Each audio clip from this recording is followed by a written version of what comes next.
Et j'appelle la communication suivante du professeur Valenti sur la chirurgie du défilé cervico-thoracique et dysfonctionnement de l'épaule. Merci.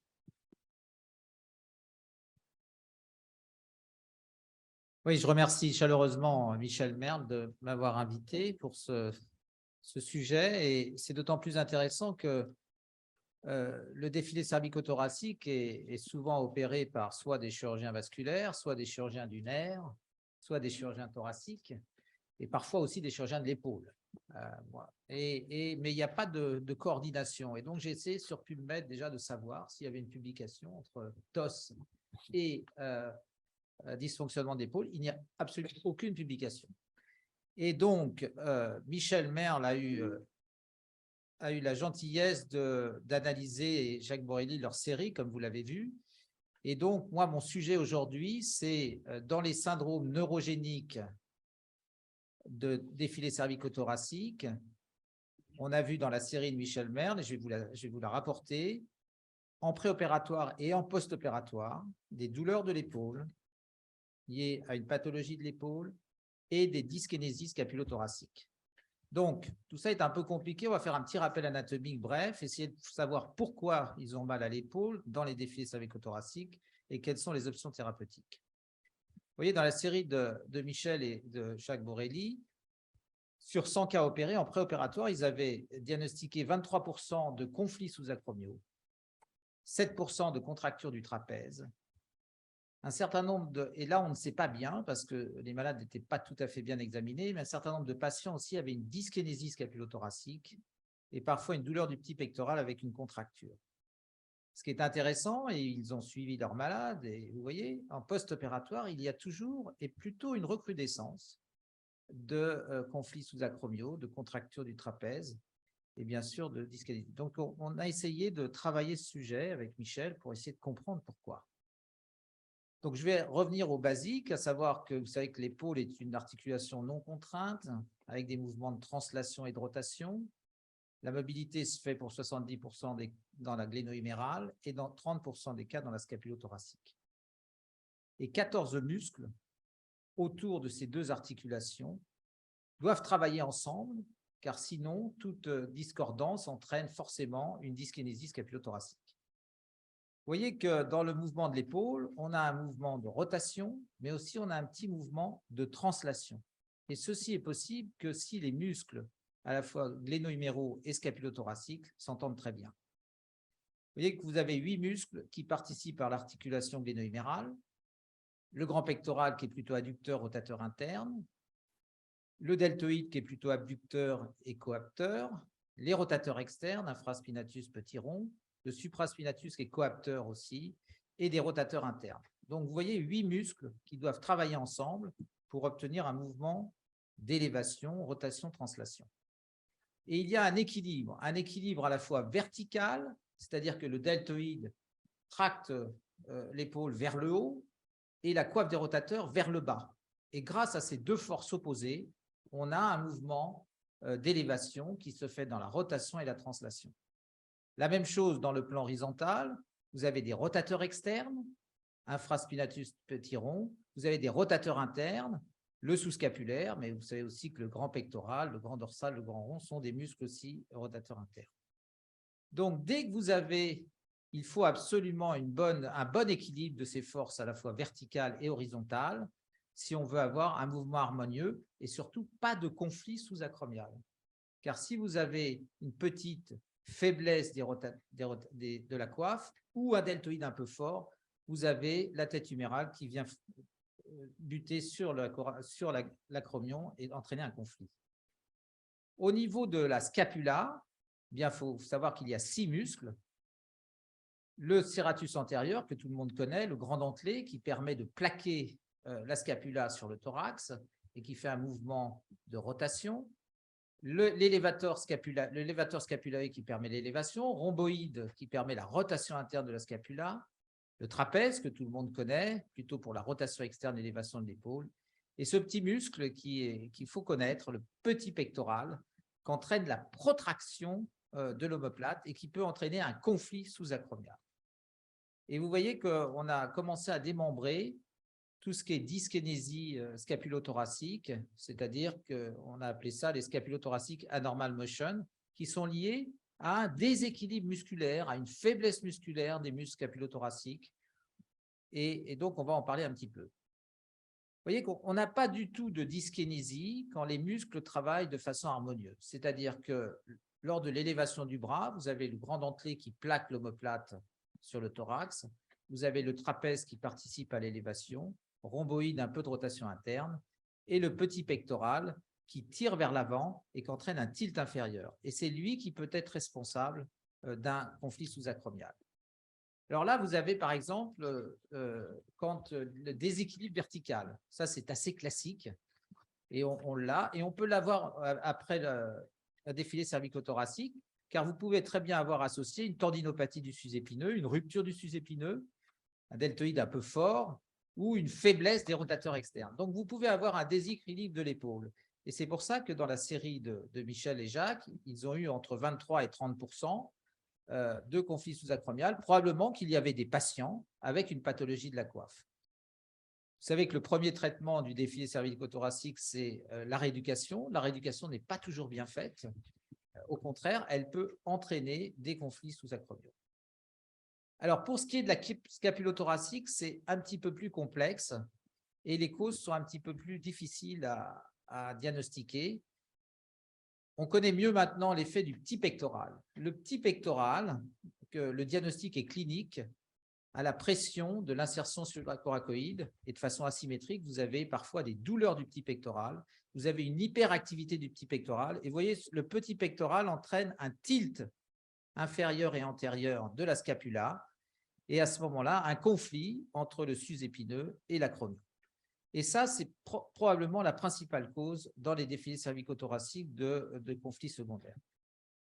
Alors, vous pouvez avoir aussi une faiblesse, et ça, on va le voir. Je vais vous montrer des examens cliniques, je vais vous montrer des vidéos cliniques. Vous pouvez avoir très bien une faiblesse du serratus antérieur, c'est-à-dire un électromyogramme strictement normal, une IRM strictement normale, mais un muscle un petit peu faible, une faiblesse du rhomboïde, une faiblesse du trapèze, pouvant entraîner une dyskinésie scapulothoracique. Bien sûr, la paralysie, ça tout le monde connaît, je vais vous montrer des exemples. Mais une simple faiblesse musculaire des muscles périscapulaires peut entraîner un conflit sous-acromial et des douleurs. Alors, vous voyez ce patient, il a un trapèze qui fonctionne très bien, c'est du côté gauche, un serratus antérieur qui fonctionne très bien, mais vous voyez que lors de la descente du bras, du côté gauche, vous avez une dyskinésie scapulothoracique. Alors, il n'y a pas de paralysie du serratus antérieur, parce que quand vous levez tout en haut, vous voyez que la scapula se replaque. Par contre, on a mis en évidence avec Bassem et Lassane un test qui est tout à fait intéressant, c'est-à-dire qu'en dessous de l'horizontale, là vous voyez, je teste pour voir le serratus antérieur, en dessous de l'horizontale, vous avez un petit décollement de l'omoplate. C'est le test de résistance à 30 et 60 degrés, vous avez un décollement de l'omoplate. Pourquoi? Parce que le grand dentelé est un petit peu faible. Et vous ne l'avez pas du tout, bien sûr, de l'autre côté. Je vais vous montrer un autre exemple. Là, c'est un autre problème. C'est un patient très musclé qui avait pour un défilé cervico-thoracique, pareil. Et on a une activation un petit peu anormale de tous les muscles de la ceinture scapulaire. Vous voyez, il est… Voilà. Aucune paralysie, électromyogramme strictement normal. Voilà. C'est un patient qui a ce qu'on appelle les dancing scapula. Ici, une autre patiente, vous voyez, là, on se dit, elle a une paralysie du grand dentelé. Non, pas du tout. Elle monte très bien. Elle monte très bien. Mais quand elle descend, elle décolle l'omoplate par la faiblesse du serratus antérieur et aussi par l'hyperactivité du petit pectoral. Donc ça, c'est des patients qui ont un trapèze qui marche normalement, une douleur à la pression du petit pectoral et une faiblesse du serratus antérieur. Là, vous voyez, c'est complètement différent. C'est une paralysie du grand dentelé. C'est-à-dire que vous avez, à aucun moment, le scapula se plaque sur le thorax. Et d'ailleurs, le patient ne peut pas monter plus de 90 degrés car il y a un conflit mécanique lié à la bascule de l'omoplate. Là, c'est effectivement une bonne indication de transfert du grand pectoral. La paralysie du trapèze, que tout le monde connaît, vous voyez, là, c'est totalement différent. Vous pouvez avoir une paralysie du trapèze. Donc là, on Eden-Landanger un peu modifié, qui nous donne d'excellents résultats. On reconstruit avec rhomboïde et levator scapulae les 3 faisceaux du trapèze. Ici, c'est un cas un peu plus grave de fascite,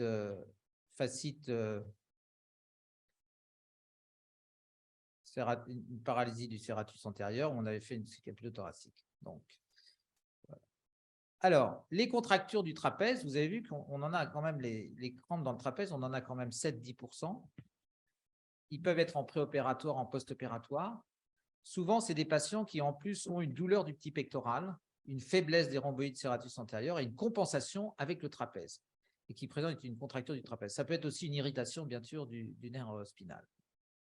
Alors, si on veut résumer un petit peu les dyskinésies scapulothoraciques et les conflits sous-acromiaux dans le défilé cervicothoracique, je pense qu'il faut absolument, c'est des diagnostics cliniques, il faut absolument examiner le petit pectoral. Avec ses doigts, il faut rechercher une douleur à l'insertion du petit pectoral sur la coracoïde.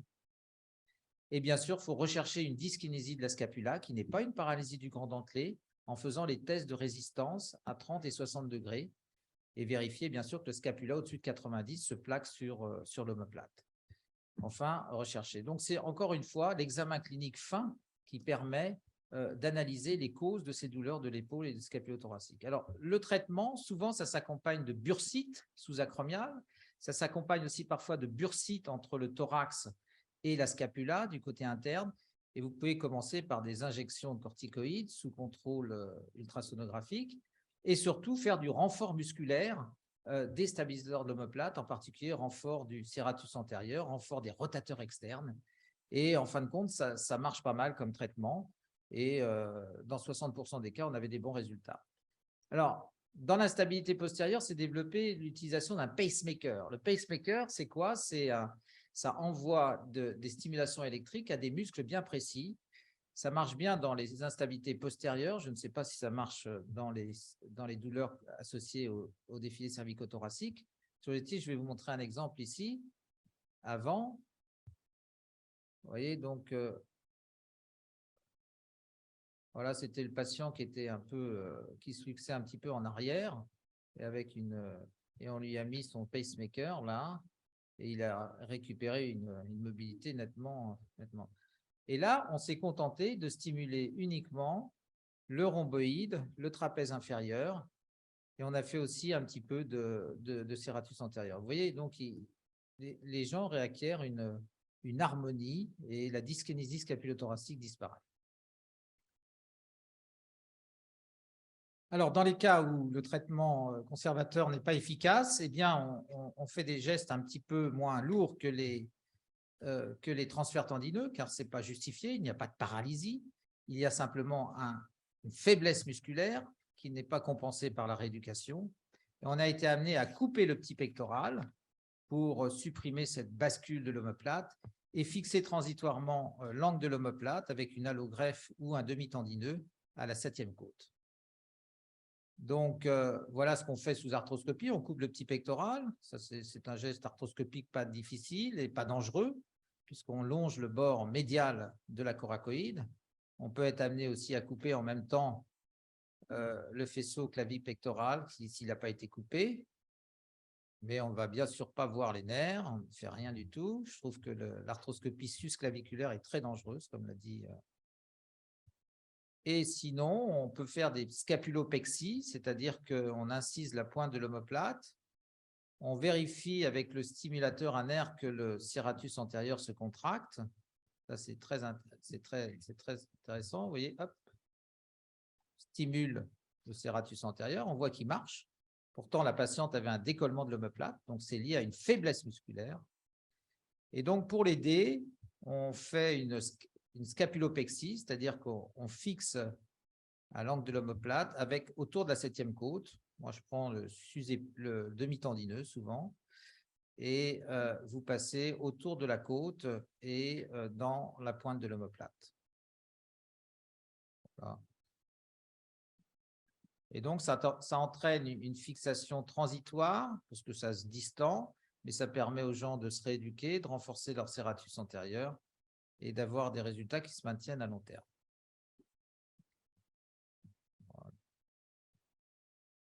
Donc, en conclusion de ce sujet fort intéressant, et il n'y a pas de publication à l'heure actuelle dans la littérature, nous pensons que quand on examine un défilé cervico-thoracique, eh bien, il faut examiner l'épaule.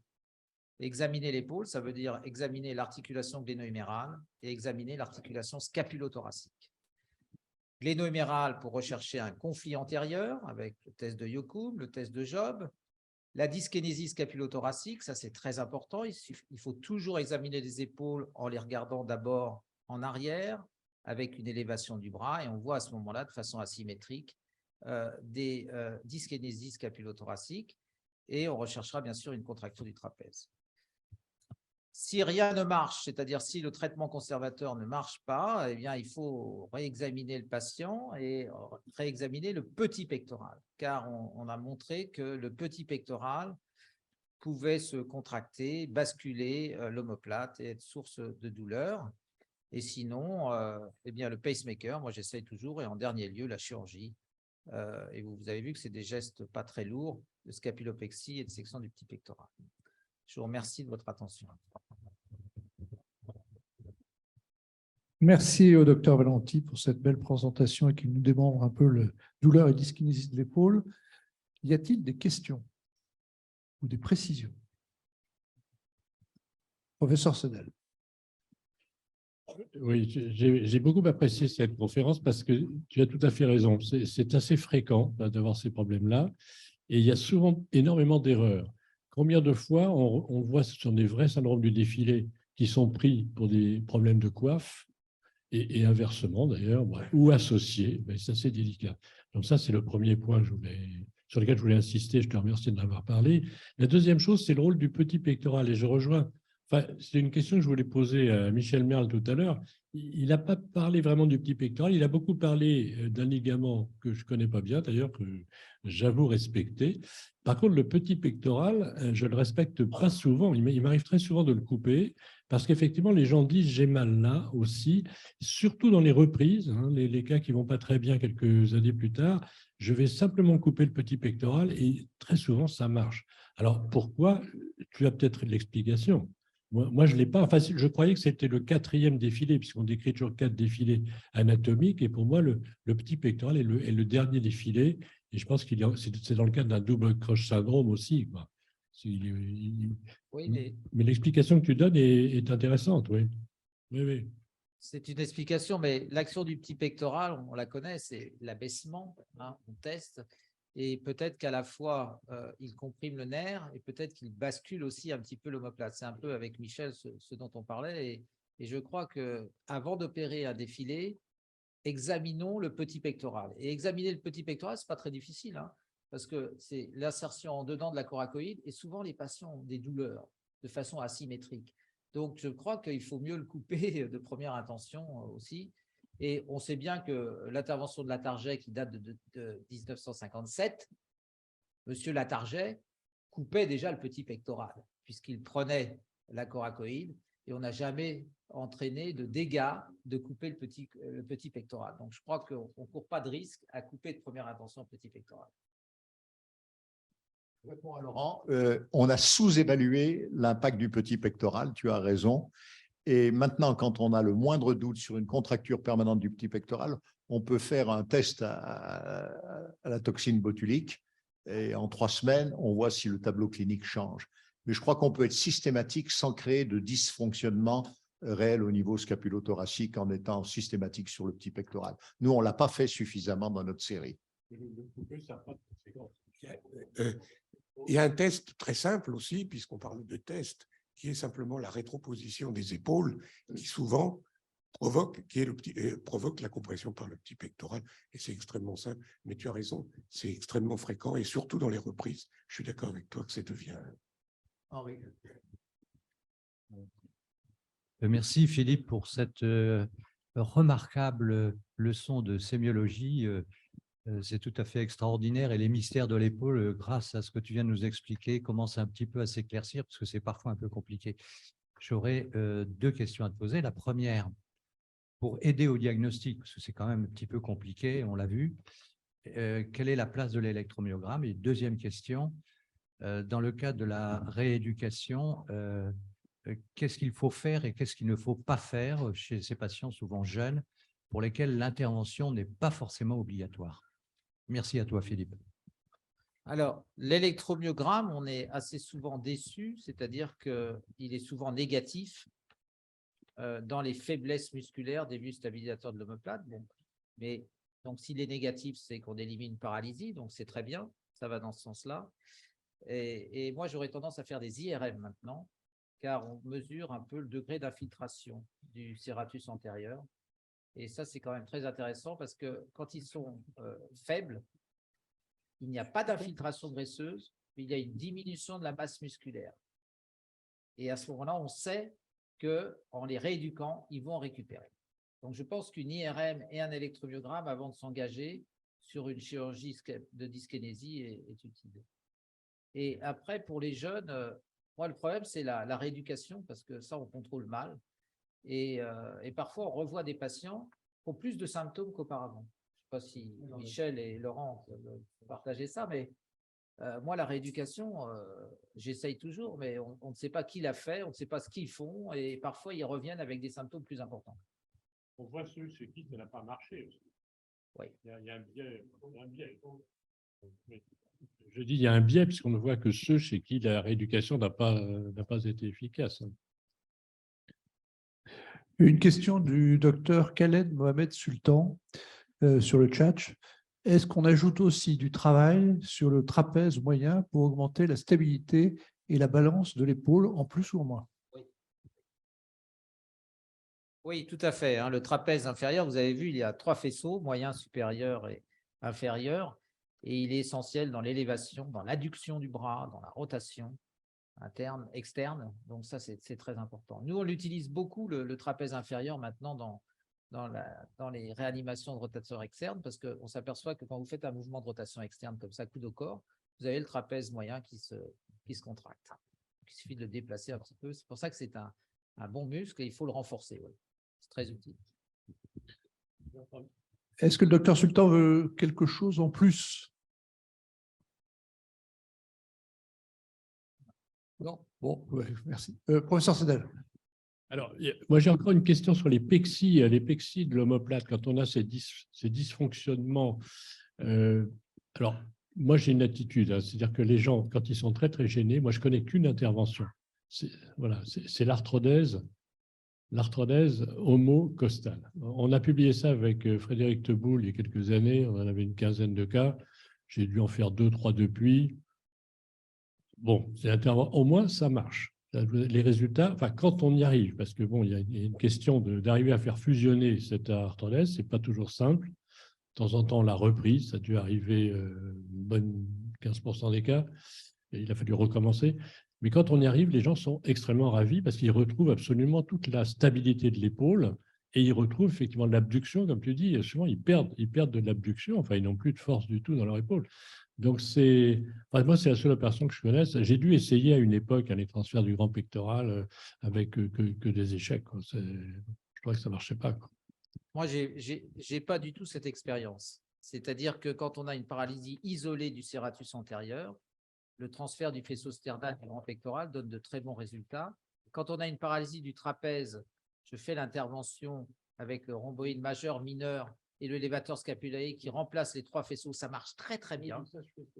Et la seule indication pour nous d'arthrodèse, parce que c'est quand même une intervention agressive, pas dénuée de complications, type pneumothorax, pas dénuée aussi de complications du matériel, car on met du fil, on met des plaques, on met des vis, on met une greffe osseuse, donc c'est quand même une intervention assez lourde. Et nous, on la réserve aux maladies du fascia, c'est-à-dire qu'il y a à la fois une paralysie du trapèze, une paralysie du serratus antérieur, tous les muscles autour de la scapula, et à ce moment-là, effectivement, et les gens ont 90 degrés d'élévation. Mais bon, on les limite quand même, et nous, on réserve cette intervention qui me paraît lourde au cas un peu extrême. Personnellement, j'ai un souvenir de cette intervention, puisque Laurent, je t'ai aidé une fois sur ce type d'intervention. Et effectivement, c'était assez lourd. Alors, une question du Brésil, du docteur Hudson Nakamura. Quel est l'avantage du stimulateur d'épaule par rapport au stimulateur à l'emplacement normal? La différence, c'est que on arrive à localiser parfaitement le muscle avec avant, c'est-à-dire qu'on fait un électromyogramme, on isole les muscles et on met les pastilles en transcutané sur les muscles isolés. Alors que quand on fait de la stimulation électrique chez les kinés, on met les pastilles, mais on ne sait pas trop où on les met. Donc, c'est un peu plus précis, que le stimulateur habituel qu'on peut acheter en pharmacie. Est-ce que le docteur Hudson Nakamura est satisfait de la réponse? Je pourrais lui Peut-il donner la les coordonnées. ou la Je pourrais lui compléter? donner les coordonnées. Je lui donnerai les coordonnées. D'accord.